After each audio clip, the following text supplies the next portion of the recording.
আমরা যেটা ভুল করি, অনেকেই ভুল করি, সবার ক্ষেত্রে প্রযোজ্য নয়।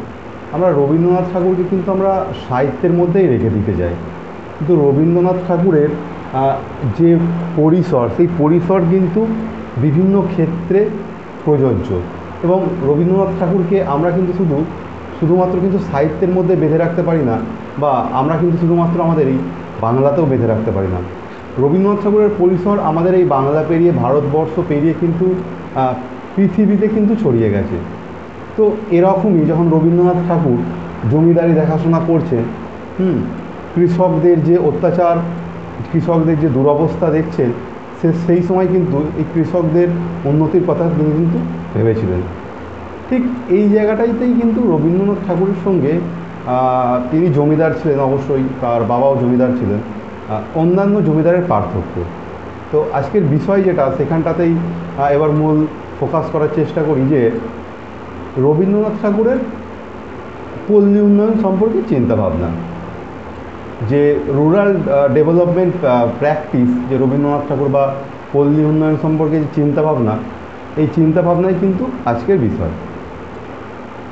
রবীন্দ্রনাথ ঠাকুরের পল্লী উন্নয়ন চিন্তাভাবনা আলোচনা যদি আমরা করতে যাই, তাহলে এই পল্লী উন্নয়ন সম্পর্কে রবীন্দ্রনাথ ঠাকুরের ভাবনাগুলো কী কী বিষয়ের ওপর জড়িয়েছিল, এগুলো প্রথম আমাদের জানতে হবে।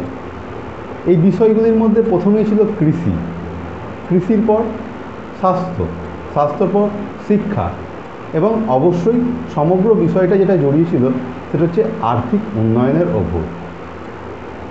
রবীন্দ্রনাথ ঠাকুরের এই যে পল্লী উন্নয়ন সম্পর্কে যে চিন্তাভাবনা, এটা কিন্তু ছিল একটা সমন্বয় চিন্তাভাবনা।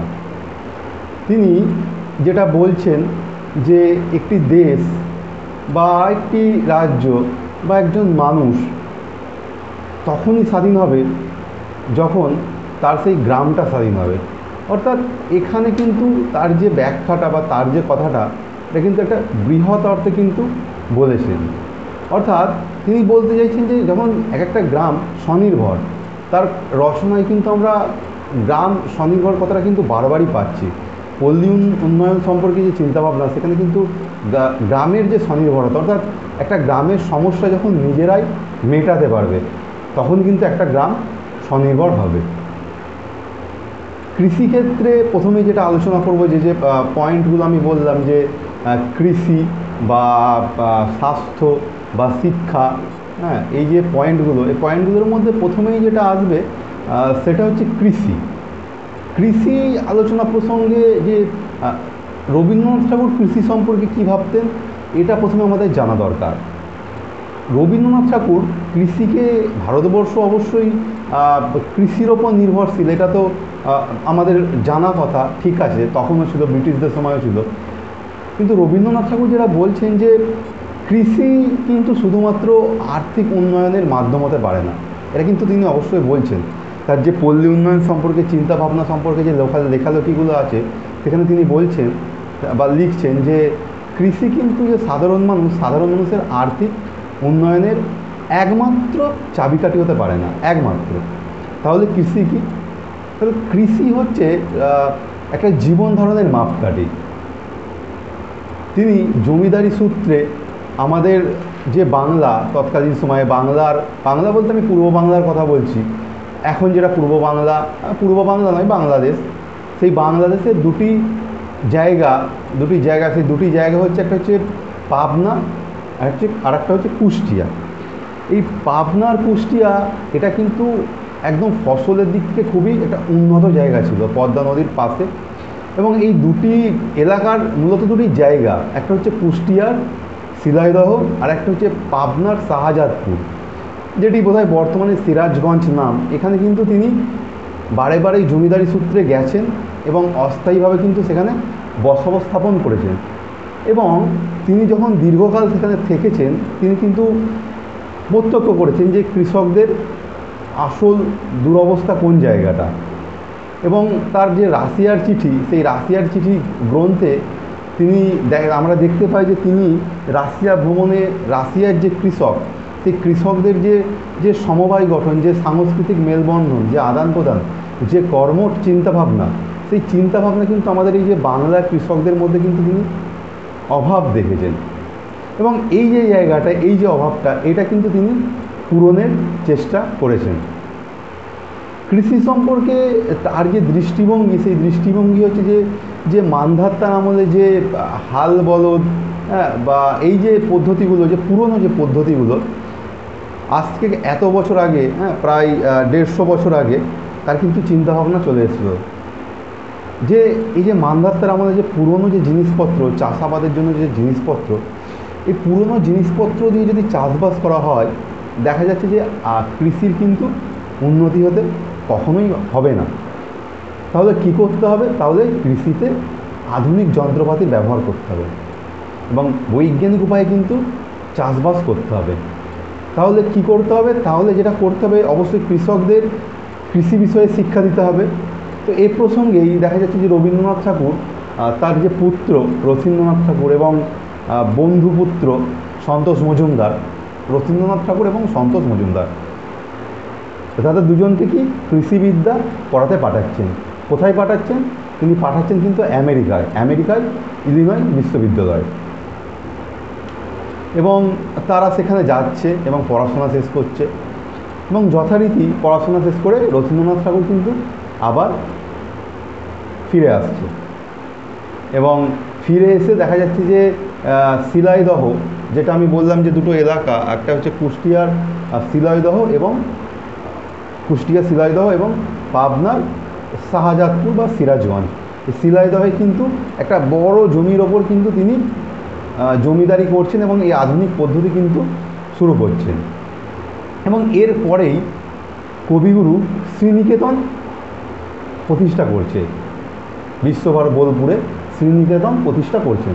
এবং শ্রীনিকেতন প্রতিষ্ঠার মূল যে পরিকল্পনাটা কবির ছিল, সেটা হচ্ছে যে আর্থিক দিক থেকে উন্নয়ন, আর্থিক দিক থেকে কীভাবে মানুষকে উন্নয়ন করা যায়। তিনি বলছেন যে তার পক্ষে কিন্তু এটা অবশ্যই যে তার পক্ষে কিন্তু এটা সহজ বা এটা হতে পারে না যে তিনি কিন্তু ভারতবর্ষের কিন্তু সব গ্রামেরই কিন্তু উন্নয়ন সাধন করতে পারেন না।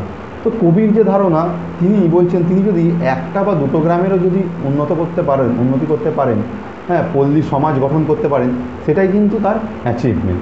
তো এইরূপ একটা চিন্তাভাবনা নিয়ে উনি কিন্তু শ্রীনিকেতন প্রতিষ্ঠা করছেন, এবং শ্রীনিকেতনের যে মানুষজন, যে গ্রাম, সেখানে কিন্তু উন্নয়নের চেষ্টা করছেন। তো এই হচ্ছে তার কৃষি বিষয়ক যে চিন্তাভাবনা বা পল্লী উন্নয়নের যে প্রথম যে পয়েন্টটা বললাম, যে পল্লী উন্নয়ন সম্পর্কে যে প্রথম যে চিন্তাভাবনা, এটা ছিল তার এখানটায়। এরপর আসবো স্বাস্থ্য সম্পর্কে তখনকার মানুষ কিন্তু এতটা ওয়াকিবহল ছিল না, গ্রামের মানুষ এতটা ওয়াকিবহল ছিল না। এবার একটা গ্রামের উন্নতি করতে গেলে, শুধুমাত্র গ্রামের উন্নতি বলা ভুল, কোনো একটা জিনিসের যদি উন্নতি করতে হয় বা এগিয়ে যেতে হয়, আমরা পড়াশোনা করি বা খেলাধুলা করি, যাই করি না কেন, সেক্ষেত্রে কিন্তু স্বাস্থ্যটা অবশ্যই ম্যাটার করে না? অবশ্যই করে স্বাস্থ্য। তাই রবীন্দ্রনাথ ঠাকুরের যে বিভিন্ন লেখালেখি, বিভিন্ন চিঠিপত্র, তার যে বক্তৃতা, সেখানে কিন্তু তিনি বারবারই গ্রামের যে মানুষ, সেই গ্রামের মানুষের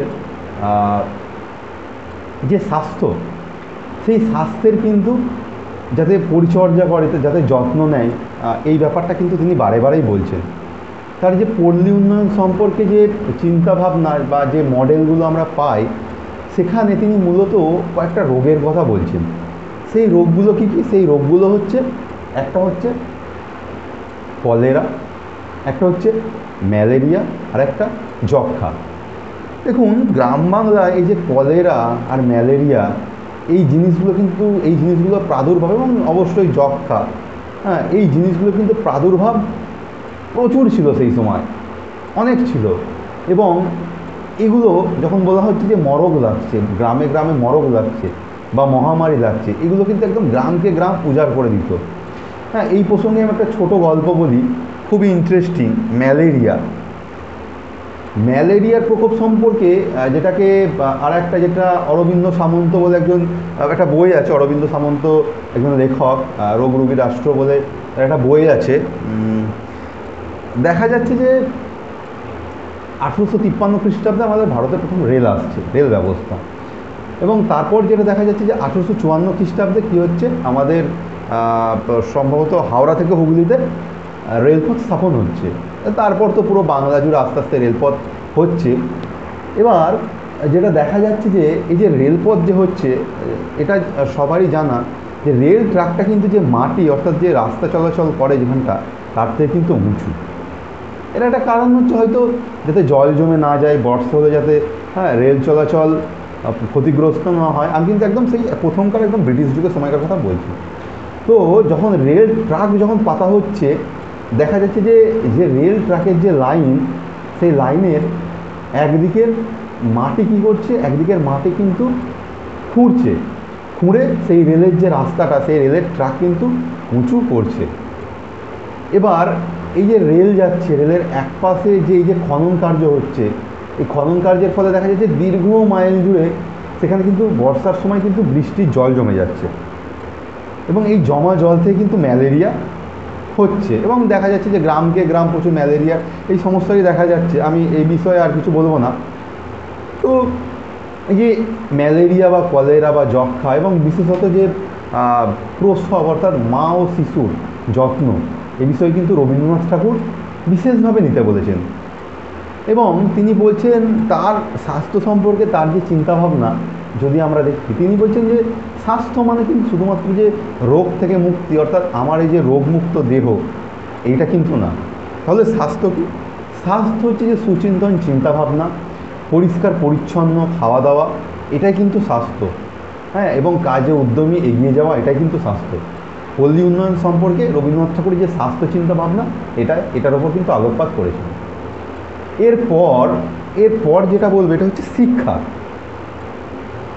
এটা সবারই জানা যে রবীন্দ্রনাথ ঠাকুর কিন্তু যে চার দেওয়ালের মধ্যে আবদ্ধ হয়ে যে শিক্ষা, সেই শিক্ষাটা কিন্তু তিনি কখনোই পছন্দ করতেন। এবং তার যে ছোটোবেলায় যে অভিজ্ঞতা, অর্থাৎ তিক্ত অভিজ্ঞতা, যে তাকে যে চার দেওয়ালের মধ্যে যে পড়াশোনা হতো এবং তিনি যেটা পছন্দ করতেন একদম, এই তিক্ততা থেকেই তিনি কিন্তু পরবর্তীকালে খোলা আকাশের নিচে পড়াশোনার যে চিন্তাভাবনা, এটা কিন্তু পোষণ করতেন, এবং যার কারণে তিনি শান্তিনিকেতন প্রতিষ্ঠা করছেন।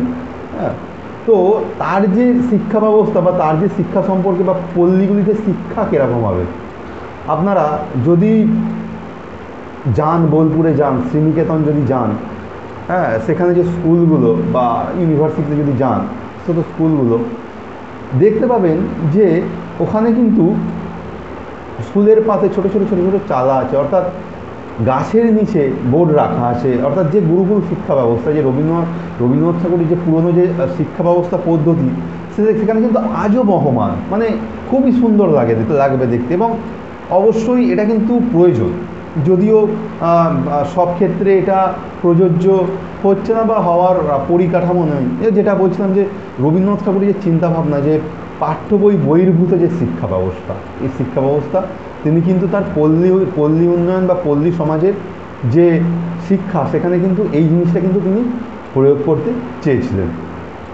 এরপর যেটা বলবো যে বুনিয়াদি শিক্ষা, যেটা গান্ধীজি বারবার বলতেন, বুনিয়াদি শিক্ষা, এই বুনিয়াদি শিক্ষার কথাও কিন্তু রবীন্দ্রনাথ ঠাকুর বলতেন। এবার এখন বুঝতে হবে যে বুনিয়াদি শিক্ষা জিনিসটা কী। বুনিয়াদি শিক্ষা হচ্ছে হাতে কলমের শিক্ষা, অর্থাৎ যেটা এক প্রকার আমরা ভোকেশনাল বলতে পারি, যেটা বর্তমান NEP 2020-তে যুক্ত করা হচ্ছে। এই যে ব্যাপারটা, অর্থাৎ হাতে কলমে, অর্থাৎ কর্মমুখী শিক্ষা, অর্থাৎ একজন ছাত্র যখন আসছে তাকে হাতে কলমেও কিন্তু শিক্ষা দিতে হবে। অর্থাৎ শুধুমাত্র পাঠ্য বইয়ের শিক্ষা নয়, পুঁথিগত শিক্ষা নয়, অর্থাৎ যে শিক্ষাটা সে পাবে সেটা কিন্তু যাতে পরবর্তীকালে তার কর্মজীবনে লাগে এবং যার থেকে সে কিন্তু পরবর্তীকালে আয় করতে পারে। মানে এটা একটা অন্যতম চিন্তাভাবনা, একটা অনন্য চিন্তাভাবনা সেই সময় বসে রবীন্দ্রনাথ ঠাকুরের, কবিগুরুর। এই জন্যই কিন্তু তিনি কবিগুরু, এর কারণে কিন্তু তাকে কবিগুরু বলা হয়, এবং অবশ্যই তিনি মহামানব। তো এরপর যেটা বলবো যে তিনি কিন্তু মাতৃভাষা শিক্ষার কথা বলতেন। অর্থাৎ একটি বিষয়, যদিও আমরা জানি যে সেই সময় ইংরেজরা ইংরেজি শিক্ষার প্রসার ঘটাতে চেয়েছিলেন, সকলের মাথায়, মানে সকলের মধ্যে ইংরেজি ভাষা ঢুকিয়ে দিতে চেয়েছিলেন, যেটি রবীন্দ্রনাথ ঠাকুর কখনোই পছন্দ করতেন না। কেননা একটা জিনিস যদি আমাদের বুঝতে হয়, আমরা কিন্তু মাতৃভাষাতেই সেই জিনিসটা কিন্তু খুব ভালোভাবে বুঝতে পারি।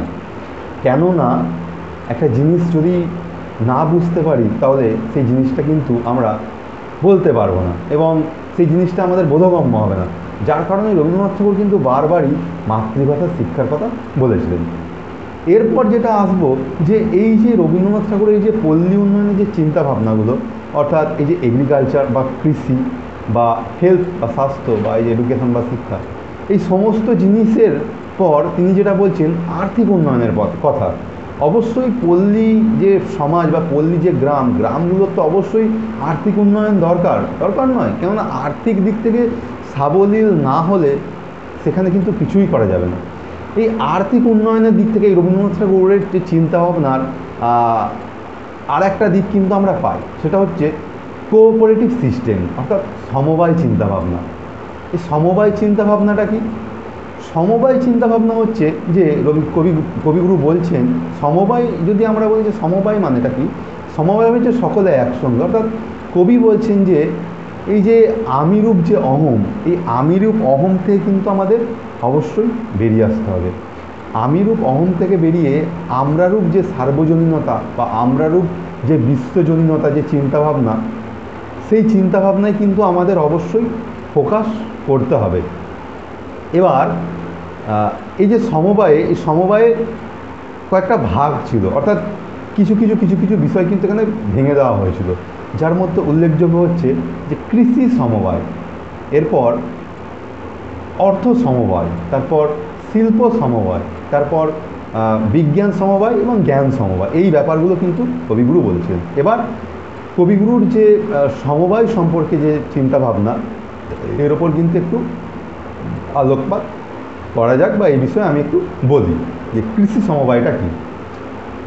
আগেই বললাম যে রাশিয়ার যে চিঠি, সেই রাশিয়ার চিঠি থেকে আমরা জানতে পারি যে কবিগুরু যখন রাশিয়া ভ্রমণ করেছিলেন এবং রাশিয়ার যে কৃষকদের দেখেছিলেন, সেখানে তিনি কৃষকদের যে কর্মমুখ এবং কর্মমুখিতা, অর্থাৎ যে চিন্তাভাবনা এবং তাদের যে সবাই মিলে অর্থাৎ একসঙ্গে যে কাজ করার যে ব্যাপারটা, এই জিনিসটা দেখে কিন্তু তিনি আনন্দিত হয়েছিলেন এবং এই ব্যাপারটা কিন্তু তিনি বাংলায়, অর্থাৎ যে তার যে পল্লী চিন্তাভাবনা, এখানে কিন্তু তিনি অ্যাপ্লাই করতে চেয়েছিলেন। জমিদারি সূত্রে তিনি তো বিভিন্ন গ্রামে ঘুরেছেন এবং জমিদারি দেখেছেন, অর্থাৎ তিনি যে কৃষকের অবস্থা, অবশ্যই সেটা যে দুরবস্থা তিনি কিন্তু দেখেছেন। অর্থাৎ তিনি কৃষকদের কিন্তু যে দুরবস্থা, এই দুরবস্থা থেকে কিন্তু বেরিয়ে আনার প্রয়াস করেছিলেন। তিনি দেখছেন যে কৃষকরা কীভাবে মধ্যস্বত্বভোগীদের দ্বারা অত্যাচারিত হচ্ছে, অর্থাৎ এই যে মধ্যস্বত্বভোগীদের অত্যাচার থেকে বার করে এনে প্রজাদের যে প্রজাস্বত্ব, এই জিনিসটা কিন্তু তিনি বারবার দিতে চেয়েছিলেন। তিনি একটা জিনিস দেখে খুবই দুঃখ পেয়েছিলেন। দেখা যাচ্ছে যে বাংলার কৃষকদের তাদের কিন্তু বিভিন্ন জিনিস কিন্তু ভেদাভেদ ছিল, এটা আমরা জানি, এবং দেখা যাচ্ছে যে তাদের মধ্যে যে সাংস্কৃতিক আদান প্রদান এবং যে আত্মার যে মেলবন্ধন, এই সাংস্কৃতিক আদান প্রদান বা আত্মার যে মেলবন্ধন, এই জিনিস কিন্তু ছিল না। কবিগুরু যেটা চেয়েছিলেন এই কৃষি সমবায়ের মাধ্যমে, এই যে বাংলার এই যে এই কৃষকদের মধ্যে সাংস্কৃতিক মেলবন্ধন এবং সাংস্কৃতিক আদান প্রদান, এই জিনিসটা কিন্তু ফিরিয়ে আনতে চেয়েছিলেন। অবশ্যই এটা একটি গুরুত্বপূর্ণ দিক, কেননা আমরা জানি যে এটা বাংলায় প্রবাদ আছে যে সবে মিলে করি কাজ, হারে জিতে নাই রায়। অর্থাৎ সবাই মিলে কিন্তু কাজ করতে হবে, এবং সবাই মিলে যদি আমরা কাজটা করতে পারি, সেই কাজে কিন্তু জেতার সম্ভাবনাটাই কিন্তু বেশি। এবং একা যদি আমরা কাজটা করি এবং সবাই মিলে যদি কাজটা করা হয়, সেক্ষেত্রে কিন্তু সেই কাজের ফসলটাও কিন্তু আমরা ভালো পাই। তো কবিগুরু কৃষি সমবায়ে যেটা বলছে যে কৃষকদের মধ্যে যে একাত্মবোধ, যে সাংস্কৃতিক মেলবন্ধন, এই জিনিসটা কিন্তু তিনি ফিরিয়ে আনতে চেয়েছিলেন, বা এটা কিন্তু তিনি করতে চেয়েছিলেন। এই জিনিসটা তার কৃষি সমবায় সম্পর্কে চিন্তা ভাবনা। এরপর যেটা বলবো সেটা হচ্ছে অর্থ সমবায়।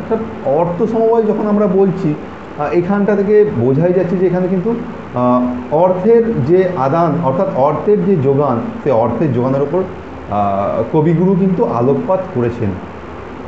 আসল ব্যাপারটা যে শুধুমাত্র যে কৃষি নয়, আমরা যদি যে কোনো জিনিসই আমরা যদি করতে যাই, সেক্ষেত্রে কিন্তু অর্থ অর্থাৎ পয়সা কিন্তু অবশ্যই দরকার। কবির একটি গ্রন্থ সম্ভবত কর্তার ইচ্ছাই কর্ম এই প্রবন্ধে কবি এটি লাইন লিখছেন, এটি আমি নিজের ভাষায় বলছি, এরকম লিখছেন যে সাধারণ মানুষ যখন তার যে সম্পদ বা তার যে টাকা পয়সা, এই টাকা পয়সা যখন ফুরিয়ে যায় তখন তারা দৈবের অর্থাৎ দেবতার অনুগ্রহ হয়ে পড়ে। অর্থাৎ আমরা যখন কিছু না পাই অবশ্যই আমরা দেবতাকে ডাকি, অর্থাৎ দৈবের অনুগ্রহ হয়ে পড়ে। আর কি করে, আর না হলে পরের কাছে গিয়ে হাত পাতবে। তো কবিগুরু এই ব্যাপারটা থেকে কিন্তু মানুষ আজকে পল্লী যে মানুষজন, অর্থাৎ এই ব্যাপারটা থেকে তিনি কিন্তু বেরিয়ে আনার কথা ভেবেছিলেন। অর্থাৎ তিনি বলছেন যে সাধারণ মানুষের যে মূলধন, সেই মূলধন কিন্তু অর্থ নয়। তাহলে সাধারণ মানুষের মূলধনটা কি? সাধারণ মানুষের মূলধন হচ্ছে তার শক্তি, তার কাজ, এটা হচ্ছে তার মূলধন। অর্থাৎ তিনি অর্থ সমবায় যেটা বলতে চাইছেন যে সমস্ত যে পল্লীর মানুষ তাদের যে কাজ, অর্থাৎ তাদের সমস্ত মানুষের যে শক্তি, এটাকে কিন্তু একীভূত করতে হবে এবং এখান থেকে কিন্তু অর্থ উন্নয়ন করতে হবে। এবং তিনি এই সম্পর্কে আরও বলেছেন, হ্যাঁ, এগুলি খুবই বিশেষ তাৎপর্যপূর্ণ। হ্যাঁ, তো এইভাবে কিন্তু অর্থ সমবায় হতে পারে। এবং তিনি আরও যেটা বলছেন যে প্রতিটি মানুষেরই যেটা কিছু কিছু টাকা দিয়ে একটা অর্থ সমবায় অবশ্যই গঠন করা উচিত, যেটা তাদের আপৎকালীন অবস্থা বা বিপদকালে সাহায্য করবে। তো যাই হোক, অর্থাৎ তিনি অর্থ সমবায় যেটা বলতে চাইছেন যে সমস্ত মানুষকে কিন্তু এক হয়ে কিন্তু কাজ করতে হবে এবং তাদের যে শক্তি সেটা কিন্তু এক জায়গায় আনতে হবে। এরপর আসবো শিল্প সমবায়। শিল্প সমবায় প্রসঙ্গে তিনি বলছেন, তিনি লিখছেন যে আমাদের এই যে ভারতবর্ষ বা আমাদের এই যে বাংলা বলি, একটা সময় যে আমাদের যে মরাইকল ছিল, সেই মরাইকলে যে চিনি উৎপাদন হতো, সেই চিনি কিন্তু সারা বাংলার মানুষ এবং ভারতবর্ষে কিন্তু নিয়ে যাওয়া হতো। এছাড়াও ঘানি থেকে যে তেল, অর্থাৎ ব্রিটিশরা আসার আগে আমরা সবাই জানি আমাদের যে ঘানি, সেই ঘানি থেকে যে তেল, সেই তেল নিয়ে সেই তেলেই কিন্তু আমাদের চলে যেত এবং আমরা আমাদের যে হাতে তৈরির যে মসলিন, অর্থাৎ আমাদের হাতের তৈরি যে কাপড়, সেই কাপড়ই কিন্তু আমাদের চলে যেত। এরপর যেটা দেখা যাচ্ছে ব্রিটিশরা আসছে এবং ব্রিটিশরা দেখা যাচ্ছে কি করছে, ব্রিটিশরা তাদের যে কাজ, তাদের যে স্বার্থ, সেই স্বার্থ সিদ্ধির জন্য কি করছে, তারা শিক্ষা দিতে চাইছে এবং আমরাও সেই শিক্ষা নিচ্ছি এবং তাদের যে কাজের জায়গা, অর্থাৎ কাজের জায়গা বলতে আমরা কি করছি, আমরা কেরানি হিসাবে সেখানে যোগদান করছি। অর্থাৎ আমাদের এই যে নিজস্বতা কিন্তু আমরা বিসর্জন দিয়েছি। তো কবিগুরু এই ব্যাপারটাতে কিন্তু তিনি ফোকাস করছেন। তিনি বলতে চাইছেন যে ডিগ্রি নামক যে তত্ত্বটা বা ডিগ্রি নিয়ে এই যে আমাদের যে কেরানিতে আমাদের সমস্ত বুদ্ধি, আমাদের সমস্ত কাজ, সমস্ত সময় এই যে আমরা দিয়ে দিচ্ছি আমাদের নিজেদের জিনিসকে ভুলে, এই জিনিসটাকে কবি কিন্তু ঠিক পছন্দ করেননি। অর্থাৎ তিনি বলতে চাইছেন যে এই যে আমাদের যে হাতের, আমাদের যে এই যে বঙ্গের যে লক্ষ্মী, হ্যাঁ, আমাদের যে হাতের তৈরি যে জিনিসপত্র, সেই জিনিস কিন্তু আবার ফিরিয়ে আনতে হবে। অর্থাৎ তিনি বারে বারে কিন্তু কুটির শিল্পর কথা বলছেন এবং নিজেদের যে জিনিসপত্র আমরা নিজেদের যে সব করতাম, এগুলোকে কিন্তু তিনি বারে বারে ফিরিয়ে আনার চেষ্টা করছেন। একটি গান যে মায়ের দেওয়া মোটা কাপড় মাথায় তুলে নেড়ে ভাই, এটা বঙ্গভঙ্গের সময় গাওয়া হচ্ছে। হ্যাঁ, এইখানটা থেকে কিন্তু কবির দৃষ্টিভঙ্গি আমরা পেয়ে থাকি এবং দেখা যাচ্ছে যে এই যে মায়ের দেওয়া মোটা কাপড় মাথায় তুলে নেড়ে ভাই, অর্থাৎ এই যে গানটা হচ্ছে, এটা কিন্তু কবি যেটা বলছেন যে এটা কিন্তু সকল মানুষ কিন্তু মন থেকে এটা নেয়নি এবং যার কারণে কিন্তু এই যে ব্যাপারটা, এই সম্পর্কে কিন্তু কবি একটা সন্দেহ প্রকাশ করছেন। এরপর তিনি যেটা বলছেন যে যেহেতু ইংরেজরা আমাদের দেশে শাসন করছে, সেহেতু অবশ্যই আমাদের নিজস্ব যে কাজ, সেখানে ইংরেজরা অবশ্যই আমাদের পয়সা বা অর্থ দিয়ে সাহায্য করবে না, তাদের যেহেতু এখানে কোনো স্বার্থ নেই। তাই কিন্তু তিনি অবশ্যই বিদেশি হস্তক্ষেপ, অর্থাৎ বিদেশ থেকে যদি টাকা পাওয়া যায়, এই বিষয়টার কিন্তু তিনি আলোকপাত করেছেন। এই হচ্ছে শিল্প সমবায়। এরপর যেটা আসবে যে জ্ঞান সমবায় এবং বিজ্ঞান সমবায়। জ্ঞান সমবায়, এই ব্যাপারটা যেটা আমি বলবো যে জ্ঞান সমবায় এটি খুবই ইন্টারেস্টিং। জ্ঞান সমবায় বলতে আমরা এটা বুঝতেই পারছি যে জ্ঞান সমবায় মানে অর্থাৎ যে কুসংস্কার ছন্নতা, সেই কুসংস্কার ছন্নতা থেকে কিন্তু আমাদের অবশ্যই, অর্থাৎ সেই সময় যে পল্লীর মানুষ সেই তাদের কিন্তু বেরিয়ে আসতে হবে, এবং এই কুসংস্কার থেকে বেরিয়ে আসলে কী হবে, জ্ঞান হবে, এবং সেই জ্ঞান থেকে কিন্তু এবং সেই জ্ঞানের আলোয় আসলে কিন্তু সমস্ত যে কলুষতা সেটা কিন্তু মুছে যাবে। সেই সময় কিন্তু মানুষের মধ্যে অনেক জড়তা ছিল, সমাজে কিন্তু অনেক কুসংস্কার ছিল। বর্তমান সময়ের মতো মানুষ কিন্তু এতটাও প্রোগ্রেসিভ ছিল না, কারণ আমাদের সমাজ ছিল একটা কনজারভেটিভ সোসাইটি, এটা আমরা সবাই জানি, এবং বিভিন্ন বিভিন্ন জায়গায় এবং বিভিন্ন প্রতিটা পদক্ষেপে কিন্তু বিভিন্ন জিনিসের সমালোচনা করা হতো। তো এই যে একটা কুসংস্কারতা, এ থেকে বেরিয়ে আসতে হবে। অর্থাৎ জ্ঞানের উদয় ঘটলে কী হবে, বিজ্ঞান আসবে, এবং বিজ্ঞান সম্পর্কে তিনি যেটা বলছেন যে অবশ্যই প্রথমে যেটা বলবো যে কৃষির ক্ষেত্রে বিজ্ঞানের যে আলাপ আলোচনা, এই জিনিসটা কিন্তু অবশ্যই আনতে হবে। কেননা এই জিনিসটা কিন্তু না আসলে অবশ্যই কৃষির উন্নতি করতে পারবে না, শুধুমাত্র কৃষিক্ষেত্রেই নয়, সমস্ত ক্ষেত্রে। হ্যাঁ, একটা র্যাশনাল যে চিন্তাভাবনা, সেই চিন্তাভাবনা কিন্তু আনতে হবে। কেননা এই চিন্তাভাবনা না আনলে, অর্থাৎ কুসংস্কার মুক্ত না হলে একটা গ্রামের কিন্তু কখনোই উন্নতি হতে পারে না। এই হলো কবির সমবায় চিন্তাভাবনা। দেখা যাচ্ছে যে আমরা জানি যে তিনি বলছেন যে এই যে কৃষির জন্য অল্প যে সমবায় থেকে যে দৃষ্টিভঙ্গিগুলো আমরা পাই, যে কৃষির জন্য অল্প অল্প ঋণ দেওয়া, হ্যাঁ, এই যে ব্যাপারগুলো, হ্যাঁ, এই ব্যাপারগুলো কিন্তু কবির দৃষ্টিভঙ্গিতে ফুটে ওঠে। অর্থাৎ কবির এই যে পল্লী উন্নয়ন সম্পর্কে যে চিন্তাভাবনা আমরা এতক্ষণ আমি যেটা আলোচনা করলাম, এর থেকে আমরা বুঝতে পারছি যে কবি কতটা কিন্তু অগ্রগণ্য ছিলেন, এবং কবির এই যে চিন্তাভাবনা আমরা কিন্তু বর্তমানে যে নেপ 2020, অর্থাৎ ন্যাশনাল এডুকেশন পলিসি 2020 কিন্তু এর প্রকাশ আমরা লক্ষ্য করছি, এবং বিভিন্ন দিকে কবির বিভিন্ন চিন্তাভাবনা দিকে কিন্তু আলোকপাত করা হয়েছে। তিনি পল্লী উন্নয়ন সম্পর্কে তার যে চিন্তাভাবনা, এটা কিন্তু সেই সময় কিন্তু একটি বিশাল চিন্তাভাবনা ছিল। এবং পরিশেষে একদম আলোচনা শেষে আমি যেটা বলবো যে কবির এই যে পল্লী উন্নয়ন সম্পর্কে যে চিন্তাভাবনা, হ্যাঁ, এটি যে প্রান্তিক মানুষ, সেই প্রান্তিক মানুষদের ক্ষেত্রে কিন্তু খুবই সুবিধা হয়েছিল, এবং শুধুমাত্র আগেও নয়, এটি কিন্তু বর্তমান সময়েও খুবই প্রাসঙ্গিক। কেননা আমরা কিন্তু এখন প্রতিনিয়তই কিন্তু দেখা যাচ্ছে যে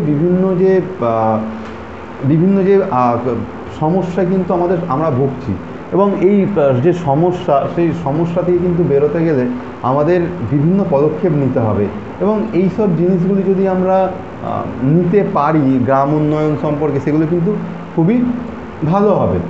এবং কবির এই যে চিন্তাভাবনা, এই চিন্তাভাবনা পল্লী সংক্রান্ত চিন্তাভাবনা, এই চিন্তাভাবনা কিন্তু একটা শুধুমাত্র একটি নির্দিষ্ট দিককেই আলোকপাত করেন, এটা কিন্তু বিভিন্ন দিকে কিন্তু আলোকপাত করছেন। এবং একদম আমি যেটা বলছিলাম যে আলোচনা প্রসঙ্গে একদম প্রথম দিকে যে বোলপুর, যে শান্তিনিকেতন বা শ্রীনিকেতন, এই জায়গাগুলোতে যদি এখনও যাওয়া যায়, এই জায়গাগুলো গেলে কিন্তু একটা কবি সম্পর্কে কিন্তু আমাদের যে দৃষ্টিভঙ্গি, সেই দৃষ্টিভঙ্গি কিন্তু আরও এক ধাপ কিন্তু এগিয়ে যাবে। এখানটায় আর কিছু সেরকম বলার নেই, এই ব্যাপারগুলোই দেখে নিতে হবে। এবং এখানটা থেকে কবির শিক্ষার আরও কিছু পয়েন্ট ছিল যেগুলো বলা হলো না, যেটা বললাম যে পাঠ্য বহির্ভূত শিক্ষা, এই যে ব্যাপারগুলো, বা স্বাস্থ্য বা এগ্রিকালচার অর্থাৎ কৃষি, এই জিনিসগুলোকে নিয়েই কিন্তু কবির পল্লী উন্নয়ন সংক্রান্ত ছিল। ভিডিওটি ভালো লাগলে চ্যানেলটিকে অবশ্যই সাবস্ক্রাইব করে দেবেন, এবং ভিডিওটিকে লাইক করে দেবেন, শেয়ার করে দেবেন। এ সম্পর্কে যদি কোনো মতামত থাকে সেক্ষেত্রে কমেন্ট বক্সে অবশ্যই জানাবেন। দেখার জন্য ধন্যবাদ।